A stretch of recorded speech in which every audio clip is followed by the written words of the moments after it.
Ouça o som do silêncio que precede uma tempestade.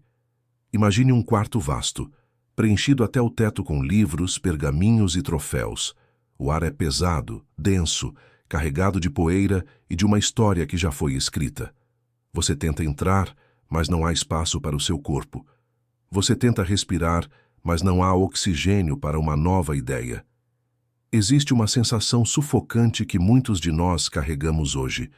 A sensação de estarmos cheios, não cheios de vida, mas cheios de certezas. O mundo moderno nos ensinou que acumular é o único caminho. Acumulamos diplomas como quem entesoura ouro em um bunker. Colecionamos certificados em prateleiras digitais. Mas, sinta a atenção. Quanto mais você sabe, mais o horizonte parece encolher. Suas conquistas, que deveriam ser pontes, tornaram-se muros. A verdade que você evita encarar é que o que está bloqueando sua evolução hoje não é a falta de inteligência, é o excesso dela. É o peso de uma armadura que ficou tão pesada que você esqueceu como é a sensação de caminhar livre sob o sol. Antes de revelarmos a tecnologia mental que os samurais usavam para destruir essa prisão, eu preciso que você tome uma decisão de mestre. Se você busca a maestria interior e não apenas entretenimento barato, inscreva-se agora. Deixe seu like como um selo de compromisso com o seu desenvolvimento e comente abaixo: "Eu aceito o vazio". Isso sinaliza ao algoritmo que este conteúdo é para mentes estratégicas, não para quem busca o óbvio. Existe no Japão uma palavra que os mestres Zen sussurram como um segredo ancestral, uma palavra que os samurais carregavam como uma espada invisível, mais poderosa que qualquer lâmina forjada no fogo: Shoshin, a mente do iniciante. Apresento a você o paradoxo mais profundo da existência. O verdadeiro mestre é aquele que nunca para de ser um aprendiz. No mosteiro de Kyoto, gravado em madeira milenar, o ensinamento é cortante.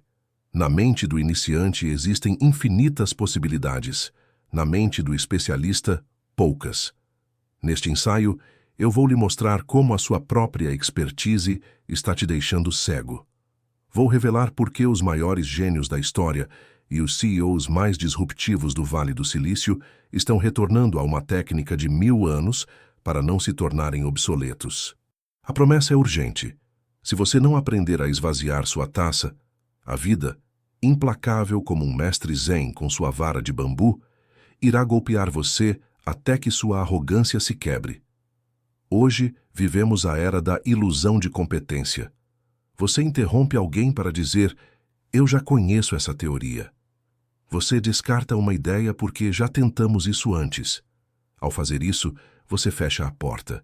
Você constrói o seu próprio cárcere intelectual. Mas imagine se você pudesse resetar.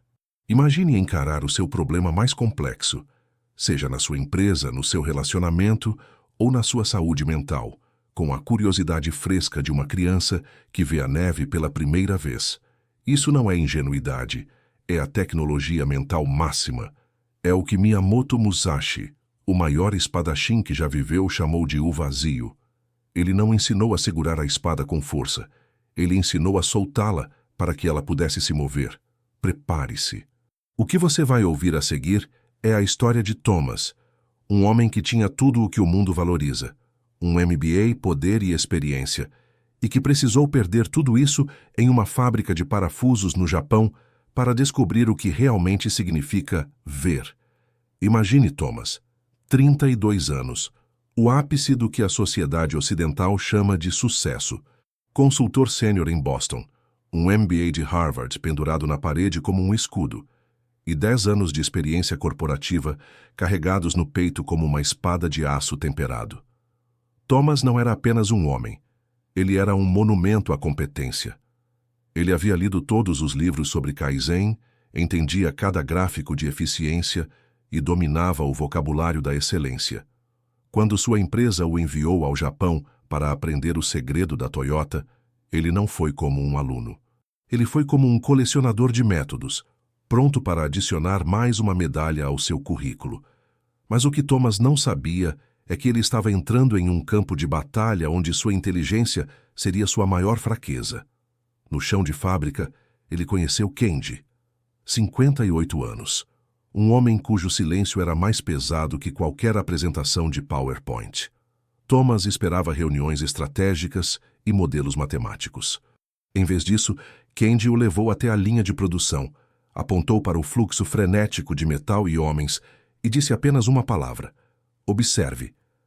Thomas observou por 20 minutos. Sua mente, treinada para diagnosticar e rotular, gritava de tédio. Isso é básico demais, pensava ele. Eu não vim para o Japão para ver o óbvio. Ele já sabia o que estava acontecendo ali, ou pelo menos achava que sabia.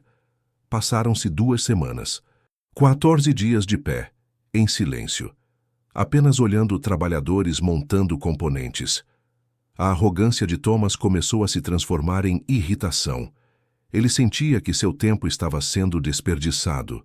Sua mente estava fechada por uma armadura de vidro. Ele conseguia ver o mundo lá fora, mas nada conseguia tocá-lo. O vidro era feito de suas próprias certezas. No 15º dia, algo quebrou. Thomas viu um trabalhador ajustar uma peça 3 vezes antes de fixá-la. Irritado com a suposta ineficiência, perguntou a Candy: por que ele não acerta de primeira? Onde está o protocolo? Candy sorriu, um sorriso que carregava a paciência de séculos. Você finalmente fez uma pergunta de iniciante, disse ele. Até agora, você só fazia perguntas de quem acha que já sabe. Aquele foi o primeiro golpe no ego de Thomas. Candy explicou que o trabalhador não estava errando. Ele estava sentindo. Cada peça de metal era ligeiramente diferente, e a perfeição não vinha de seguir um manual rígido, mas de uma sensibilidade que a teoria nunca poderia ensinar. Nesse momento, Thomas sentiu uma humilhação profunda, misturada a um despertar violento. Ele percebeu a verdade cortante. Ele passou 2 semanas sem ver nada, porque estava ocupado demais comparando o que via com o que já conhecia. Seus olhos estavam abertos, mas sua mente estava trancada por dentro. O que bloqueia o seu crescimento hoje, no seu trabalho ou na sua vida, não é o que você ignora, é o que você tem certeza que domina. A armadura de vidro de Thomas havia trincado. Ele percebeu que, enquanto se visse como um especialista, ele permaneceria cego. Para aprender a ver, ele precisaria desaprender a ser importante. Ele precisaria descer do pedestal de Harvard e tocar o metal frio do chão de fábrica. A verdadeira luta não era contra a ineficiência da Toyota. Era contra o Thomas, que acreditava que não tinha mais nada a aprender. Candy ofereceu a Thomas uma escolha que mudaria o curso de sua existência. Não era uma sugestão técnica, era um ultimato para a alma. Você pode continuar observando como um consultor sênior, fazer suas anotações, voltar para Boston e escrever um relatório brilhante. E nada em você terá mudado. Ou você pode descer ao chão de fábrica e trabalhar 3 meses como operário, sem privilégios, sem exceções, aprendendo o que significa o metal a partir do zero. O ego de Thomas se revoltou. Ele pensou nos anos de estudo, no custo de sua educação, no prestígio de seu cargo. Mas, ao olhar para Candy, viu uma tranquilidade que ele, com todo o seu conhecimento, nunca possuiu. Candy não estava desafiando a inteligência de Thomas, estava oferecendo uma porta para a realidade. Thomas aceitou. No primeiro dia como operário, ele foi designado para a estação de montagem mais básica: encaixar parafusos em uma sequência rítmica. Seu supervisor era um jovem de 23 anos que mostrou a técnica uma única vez. Na mente de Thomas, o especialista, a tarefa era ridiculamente simples, mas após 1 hora suas mãos começaram a doer. Após 3 horas, ele estava atrasando toda a linha de produção. O silêncio dos outros trabalhadores era o golpe mais duro. Eles não o julgavam. Eles apenas fluíam compensando os erros de Thomas sem dizer uma palavra. Ele sentiu uma vergonha mais profunda do que qualquer fracasso corporativo. Não era a vergonha de falhar, mas a vergonha de ter acreditado que entender a teoria era o mesmo que saber na prática. Todas as noites Thomas voltava para seu pequeno apartamento, exausto, e escrevia em seu diário. Suas anotações não eram mais sobre modelos de gestão. Eram confissões. Hoje percebi que eu não sabia segurar uma chave de fenda. Hoje percebi que eu não sabia a diferença entre ser rápido e ser eficiente. Hoje percebi que cada trabalhador aqui possui uma presença total em tarefas microscópicas que nenhum livro de Harvard mencionou. Ele estava vivenciando o que os japoneses chamam de Kensho, um vislumbre da natureza real das coisas através da quebra das ilusões. Thomas estava desaprendendo. Cada certeza que ele carregava estava sendo desmontada parafuso por parafuso. Kendi o visitava ocasionalmente. Ele não oferecia conselhos. Apenas olhava nos olhos de Thomas e fazia a pergunta que é o coração do Shoshin. O que você viu hoje que não viu ontem? E Thomas lentamente parou de responder com conceitos. Ele começou a responder com detalhes. Hoje vi que o som do parafuso muda quando está perfeitamente alinhado. Hoje vi que o homem ao meu lado ajusta a respiração antes de cada movimento. Hoje vi que velocidade sem ritmo é apenas pressa. Kendi sorria. Você está começando a ver. Isso é Shoshin. Mente vazia, olhos cheios. No mundo moderno, nós operamos com 100 abas abertas no navegador da nossa mente.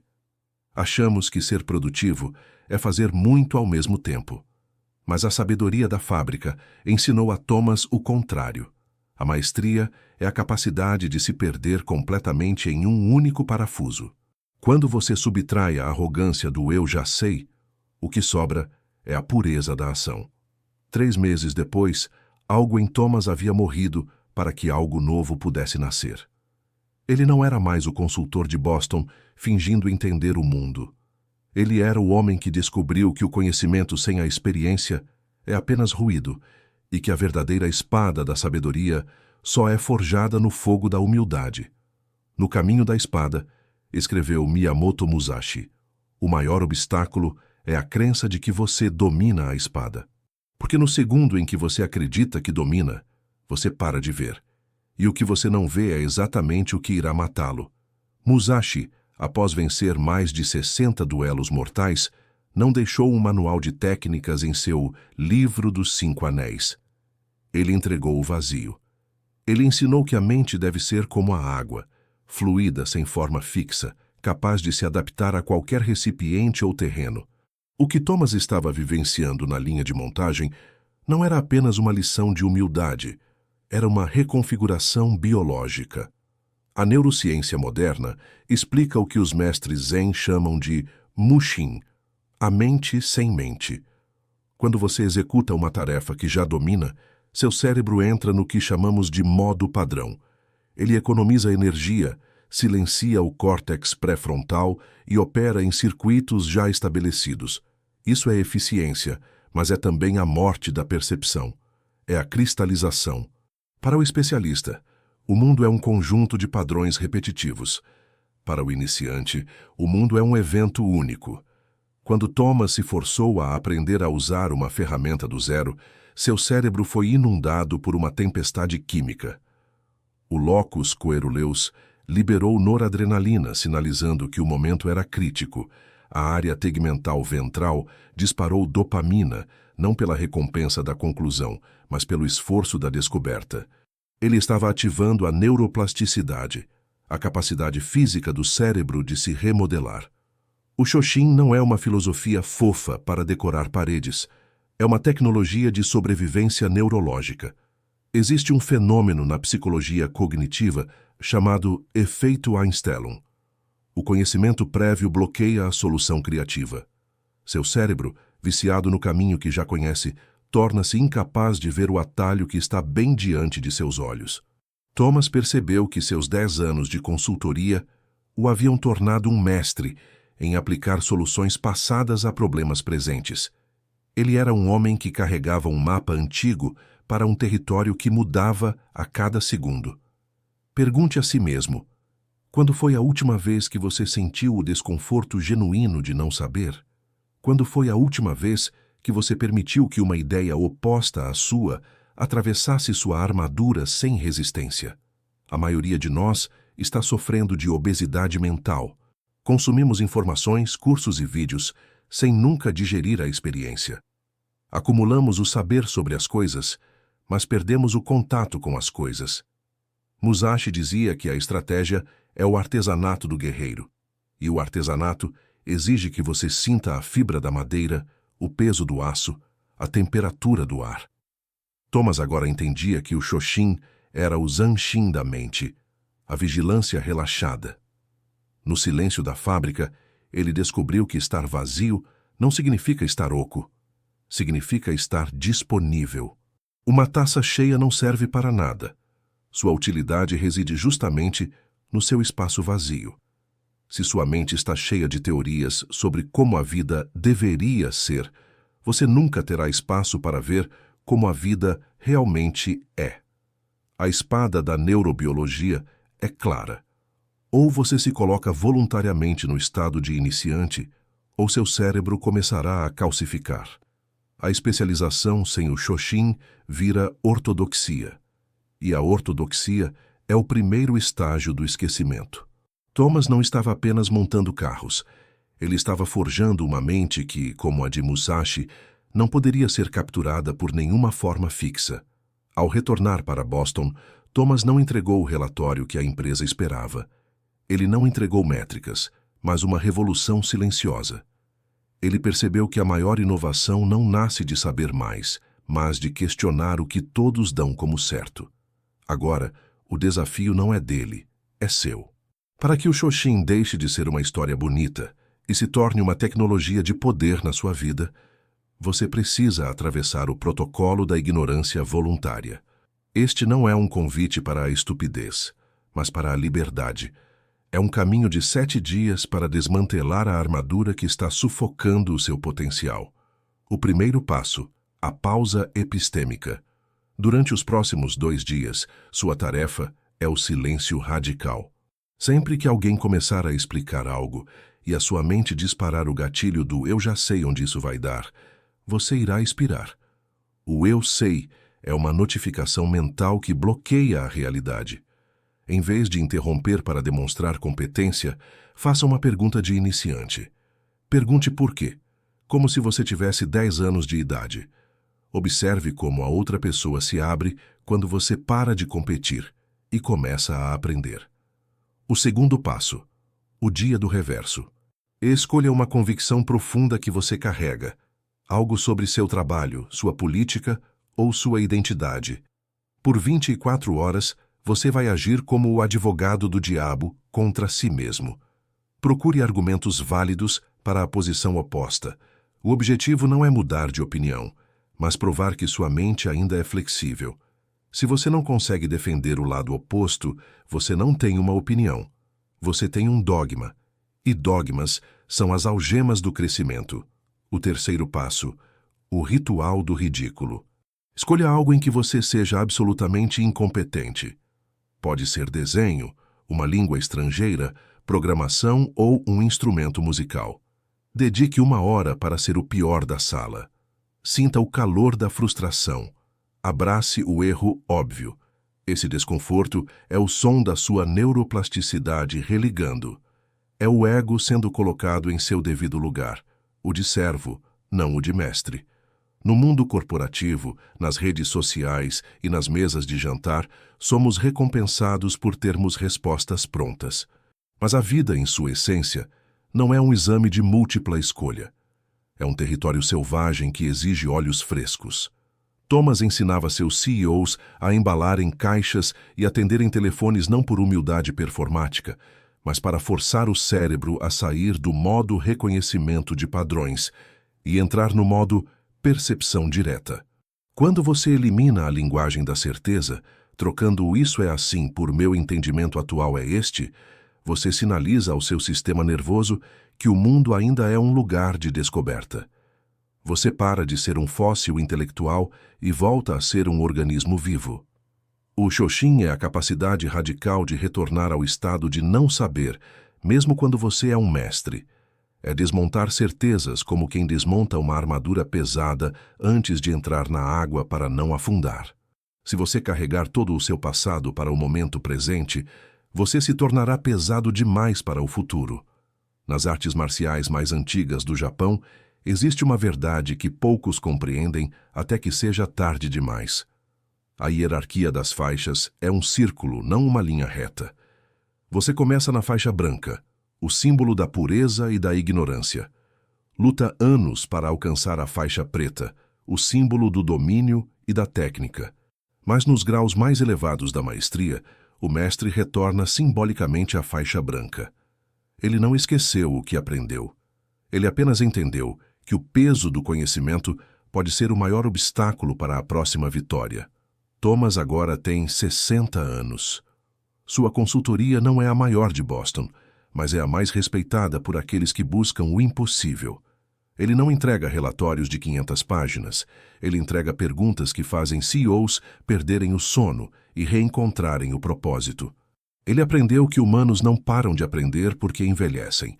Eles envelhecem porque param de aprender. E param de aprender porque acumulam identidade demais. Cada título que você ostenta, cada opinião política que você defende com unhas e dentes, cada, na minha experiência, que você profere, é uma camada de sedimento que soterra a sua alma. O Shoshin é o ato contínuo de escavação. É a coragem de ficar nu diante do desconhecido, trocando a segurança de uma identidade fixa pela liberdade de uma identidade fluida. Lembre-se do mestre de Ikebana, a arte dos arranjos florais. Após 50 anos de prática, ele ainda se curvava profundamente diante das flores antes de tocá-las. Quando um aluno perguntou o porquê de tanta reverência, ele respondeu: "Eu me curvo porque, se eu acreditar que já sei tudo sobre elas, vou impor a minha vontade. Mas as flores mudam, as estações mudam, a luz muda. Se eu chegar cheio de certezas, vou criar o mesmo arranjo de sempre. Se eu chegar vazio, a flor me mostra o que ela quer se tornar hoje." Nós vivemos em um mundo que tenta, a cada segundo, preencher o seu vazio com ruído, consumo e certezas algorítmicas. Em um mundo onde a inteligência artificial reescreve profissões em meses, a sua única vantagem competitiva real não é o que você sabe.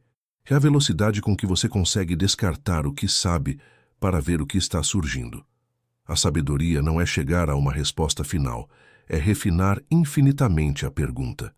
A vitória do seu eu de hoje sobre o seu eu de ontem não é medida pelo acúmulo de novos troféus, mas pelo descarte de velhas ilusões.